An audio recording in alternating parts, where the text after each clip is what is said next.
Hello everyone and welcome back to another tutorial where I'm going to show you how you can download the FC25 game on your PC. So let's get started right away. First of all, open up the Steam application on your device, and once you open it up, make sure that you log in using your credentials. After logging in, you will be taken within the store page. Now from this page, just click on the search box at the top section and then type in FC25 and then start your search.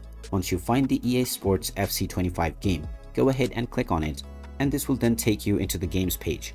You can watch the trailer and the reviews, and then you can scroll down to find the game versions. You can also try the demo from the download option to see if you want to purchase the actual game. Then underneath, you will find the add to cart button. Click on this button for whichever edition you want to buy, and then click on view my cart.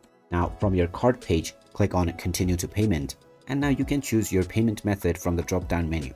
After selecting one, click on continue, and now you can provide your payment method credentials. After using your credentials to finalize your payment, the game will be added to your library, and now you can start the installation with a single click. Once the installation is done, you can start enjoying the EA Sports FC25 game on your PC. And there you have it. That is how easy it is to download and install the EA Sports FC25 game. If you find this video helpful, don't forget to hit that like button and subscribe to our channel for more useful tips and tutorials. Thanks for watching, and I'll see you again in the next one.